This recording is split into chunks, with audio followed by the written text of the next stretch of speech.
ચાલુ છે. રેડ દબાવી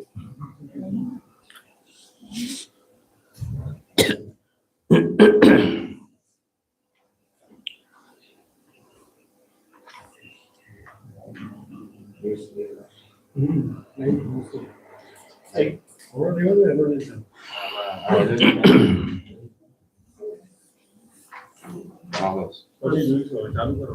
આવી જાઓ.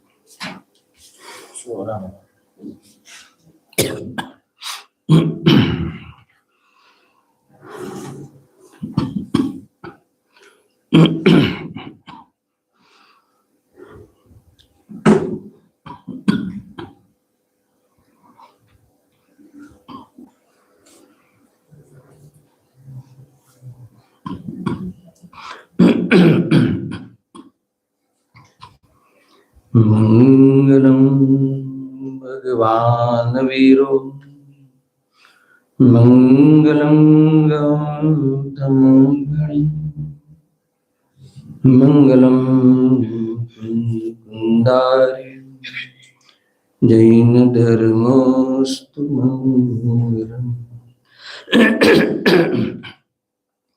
સર્વમંગલ માંગલ્યમ સર્વકલ્યાણકારકમ પ્રધાનમ સર્વધર્માણામ જૈનમ જયતુ શાસનમ જૈનમ જયતુ શાસનમ નિજ ચૈતન્ય મહાહિમ ગિરિ સે परिणति के घन टकराते हैं सुदयतीन्द्रिय आनंद रस की मूसल धारा बरसाते हैं जो अपने आश्रित परिणति को रत्नत्रय की निधियां देता वंदन उस चैतन्य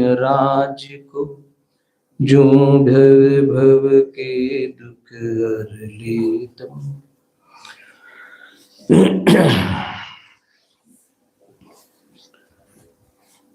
समय सारे यहाँ विराजमान છે. આપણે આ શિબિરની સવારની બેલામાં એક વેદ જ્ઞાનનો ટોપિક પર આપણે વિશેષ ચર્ચા કરવી છે. કેમ કે વેદ જ્ઞાન એક એવી પારમેશ્વરી વિદ્યા છે કે જેને સાધવાથી જે પણ ઉદય છે અર્થાત અને ઔદયિક ભાવ છે એ બધું જ ફેલ થઈ જાય છે. વેદ જ્ઞાન એવી વિદ્યા છે, એ વિદ્યામાં જે પણ કોઈ જીવ પારંગત થઈ જાય છે એ દુનિયાના કેવા બી પ્રસંગોમાં વિચલિત થતો નથી. એટલે આ એક પ્રકારથી વેદ જ્ઞાન સંબંધી ચર્ચા કરવી જરૂરી છે. સમસ્ત જીનાગમ વેદ જ્ઞાન માટે સમર્પિત છે. ચાહે કોઈ બી અનુયુગ હોય એમાં વેદ જ્ઞાનની પ્રમુખતા હોય છે. વેદ જ્ઞાન એક સંવર માટે કરવામાં આવતો ઉપાય છે, પુરુષાર્થ છે. હવે એની જે ચર્ચા કરવી છે થોડું સમજી લઈએ. વેદ જ્ઞાન,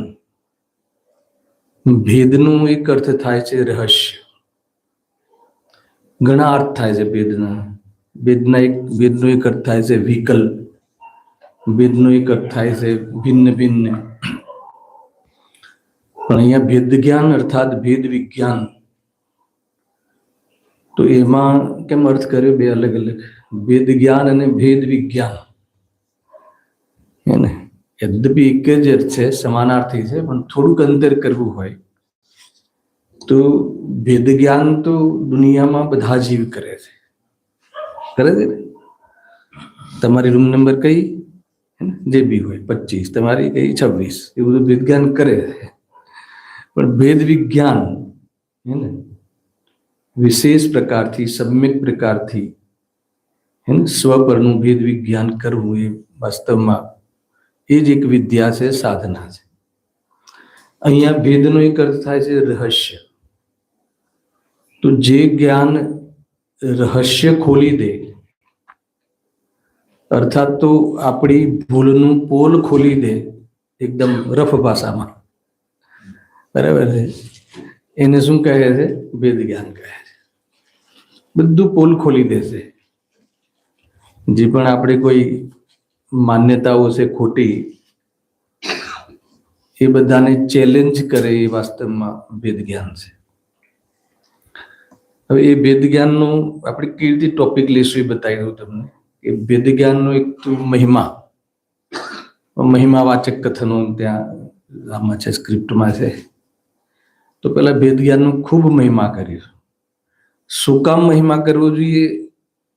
અને એની સાથે વેદ જ્ઞાનનો મહિમા શું કામ કરવો જોઈએ એ વાતો એમાં લખી છે. તો એના ઓવરથી આપણે વેદ જ્ઞાનનો મહિમા કરીશું.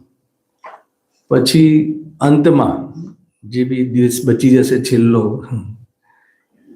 અર્થાત 2 પીરિયડ બી લઈ શકીએ છીએ આપણે 4 માંથી. તો એમાં વેદ જ્ઞાનનો પ્રયોગ હે ને, વેદ જ્ઞાનનો પ્રયોગ એટલે આપણા ઉપયોગની દિનચર્યા. એક એક વસ્તુ સમજજો ભૂપેન્દ્રભાઈ, હે ને. વેદ જ્ઞાનનો પ્રયોગ એટલે શું? આપણા ઉપયોગની દિનચર્યા. આપણી દિનચર્યા નહીં, આજે 12માં ભૂપેન્દ્રભાઈની દિનચર્યા નહીં, આત્માની દિનચર્યા, ઉપયોગની દિનચર્યા. ઉપયોગ આત્માની પહેચાન છે, લક્ષણ છે. અને એ ઉપયોગની જે દિનચર્યા છે, હર પલ એનું જે આચરણ છે જ્ઞાનનું, એને આપણે શીખવાનું છે, જ્ઞાનને એજ્યુકેટ કરવાનું છે. એનું નામ વેદ જ્ઞાન છે. જ્ઞાનને તો ઘણી ઉપમાઓ આપી છે. મુકુરવદ અવિકારા, એને એવી બધી ચર્ચાઓ આપણે થોડીક આમાં કરીશું. બહુ રોચક વિષય છે અને બહુ જ ઉપયોગી વિષય છે. પણ એમાં જે સંબર અધિકારમાં જે એનું મહિમા કર્યો છે 131 નંબરના કલશમાં, મંગલાચરણના રૂપમાં આપણે એને અહીંયા વાંચીશું, પાઠ કરીશું અને એના પછી આપણે આગળની ચર્ચા વધારીશું.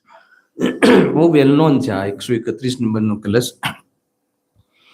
ભેદ વિજ્ઞાનત સિદ્ધા સિદ્ધા એ કિલ કેચન અશય ભાવતો બધા એ કિલ કેચન. सिंपल है, ख्याल में आवे उसे. अब तक जो भी हुए सिद्ध आगे होंगे, महिमा जानो एकमात्र सब वेद ज्ञान की. ख्याल आवे? अब तक जो भी हुए सिद्ध आगे होंगे, महिमा जानो एकमात्र सब वेद ज्ञान की. વેદ જ્ઞાનનું ફળ શું છે? સિદ્ધ અવસ્થા. કેટલી ઉપયોગી વિદ્યા છે હે ને. જે વિદ્યામાં પારંગત થવાથી, અપનાવાથી પર્યાના ક્રમમાં જ્યારે સિદ્ધ અવસ્થા આવવાની હશે ત્યારે ભલે આવે, પણ એ વેદ જ્ઞાન જ્યારે અપનાવે છે એ જ વખતે અશરીરી અનુભવ કરી લે. શરીરના સંયોગમાં હોવાના કાલમાં આ શરીરનું અહેસાસ કરી શકાય છે, અનુભૂતિ કરી શકાય છે. પ્રતીતિ સાથે એમાં ઉપયોગની સ્થિરતાનો ઉપાય કરી શકાય છે. ખ્યાલ આવે તમને? જબરજસ્ત છે. अब तक जो भी हुए सिद्ध आगे होगे, महिमा जानो एकमात्र सब वेद ज्ञान की. अब बीजी लिटी थी. और जीव जो भटक रहे हैं भव सागर में, वेद ज्ञान के ही अभाव से भटक रहे हैं. આપણે સંસારમાં કેમ રખડીએ છીએ? કર્મના કારણે. હે ને ભેદ જ્ઞાનના અભાવના કારણે જેની અનુભૂતિનો આધાર ભેદ જ્ઞાન છે એને સાધ્યની ઉત્પત્તિ થાય છે, રત્નત્રયની પ્રાપ્તિ થાય છે, હે ને સાધ્યની ઉત્પત્તિની ઉપપત્તિ થાય છે. આપણે ત્યાં સાધ્યની સિદ્ધિ કરવાની હોય છે. આપણે ત્યાં હું ભગવાન છું એની સિદ્ધિ કરવાની છે. ભગવાન બનવા માટેની આ શિબિર નથી હોતી. હું ભગવાન છું એની સિદ્ધિ કરવાની છે. કદાચિત ભગવાન માટે બનવાની શિબિર કહેવામાં આવે તો ભગવાન બનવા માટે પણ ભગવાન છું એવી સિદ્ધિ કરવાની છે. તો ખ્યાલમાં આવે એ રીતે સિદ્ધ કરવાનું છે કે હું ભગવાન છું. ભગવાન છું એટલે શું? પરિપૂર્ણ છું, શુદ્ધ છું, અમર અજર છું, એનો અર્થ એ લેવાનો છે. આ બધી સિદ્ધિ થાય છે, પ્રૂવ થાય છે. આ સ્વરૂપની સિદ્ધિ કરવી એનું નામ વૈરાગ્ય છે, અને એની પ્રતીતિ કરવી એનું નામ પુરુષાર્થ છે, કે જેનું ફળ વિતરાગતા છે. વાસ્તવમાં વિતરાગતા એ જૈન શાસનની બ્યુટી છે. એને વાસ્તવમાં એવું છે. વિતરાગી જેમને રાજ કાળું કલ્યુટું શરીર હોય, સમજો સંયોગમાં તો સાઉથના હોય તો હોય ને કેસલો જ કરતા હોય તો વાળ ગમે તેમ ઉગ્યા હોય, કેસલો જ થતો હોય ને. કદાચ શરીર પર વોમિટ બી થઈ ગઈ હોય તો બી મોટા મોટા ઇન્દ્રો એમના ચરણોમાં નમે છે, કેમ કે ત્યાં વિતરાગતા એ જૈન શાસનની બ્યુટી છે. એની વાત છે. અહીંયા એમ કહે છે, મૂળ अर्थ वाचे, जो कोई सिद्ध हुए हैं वे भेद विज्ञान से सिद्ध हुए. એટલે તેમના ભેદ વિજ્ઞાન જે છે એ શું છે? ઉપયોગી ચેપ્ટર લાગે છે કે નહીં? એટલે ચેપ્ટર નથી. આ વેદ વિજ્ઞાન જે છે ને એ ઉપાય છે, એ પુરુષાર્થ છે. એ રીતે છે જેનાથી સિદ્ધિ થશે, પ્રતીતિ થશે. અહીંયા કહે આત્મ તત્વની. और जो कोई बंधे है वे उसी के वेद विज्ञान के ही अभाव से बंधे हैं. અને એમ છે જે પણ છે કોઈ આ વાત મુખ્ય છે. સમયસાર બિરાજમાન છે ને એટલે આ બધી હવે આ વાત થોડી ટોન બદલાશે, હે ને. આત્મા સંસારમાં કેમ રખડે છે? વેદ વિજ્ઞાનના અભાવથી. આ પર્યાર્થિક કથન છે, હે ને. ખરેખર તો જોવામાં આવે તો આત્મામાં સંસાર છે કે સંસારમાં આત્મા છે? નિર્ણય કરો આજે. સુનિલભાઈ બતાવો, આત્મામાં સંસાર છે કે સંસારમાં આત્મા છે? હે કે કેમાં નથી? આ છે અધ્યાત્મની બ્યુટી.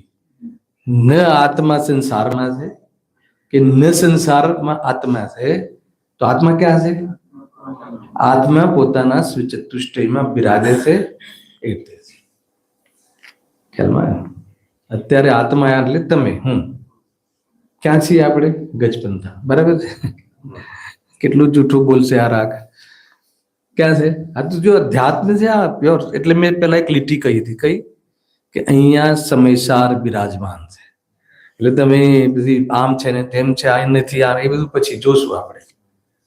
પેલા એ નક્કી કરી લો, હે ને, કે આત્મા ગજપંથામાં હોય કે આત્મા મુંબઈમાં હોય, હે ને, ભરત ક્ષેત્રમાં હોય, ભારત દેશમાં છે. ક્યાં છે આત્મા? તો કે આત્મા એના ચતુષ્ટયમાં, ન ત્યાંથી બહાર આવે છે કે ન ત્યાં કોઈ જાય છે. બરાબર છે? તો એવી રીતે જયારે એને ખબર પડે, એનો અહેસાસ થાય અને એનો અભ્યાસ રહે, પછી એ જે પણ કંઈ કહે, હે ને, શરીર પ્રમાણ છું એમ કહે, હે ને, હાલ ગજપંથામાં છું એમ કહે, તો બધો જ ઉપચાર એનો સાચો.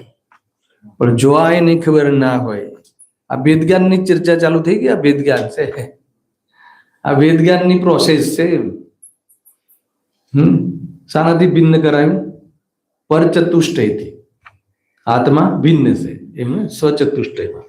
કયો ગુણ છે આત્મામાં? એક સત નામનો ગુણ છે અને ધર્મ છે, અને અસત નામનો ધર્મ. અસત નામનો ધર્મ શું કરે છે? કે પર ચતુષ્ટયનો મારામાં ભાવ છે, અને સત મારામાં સદભાવ છે. આવ્યું ને?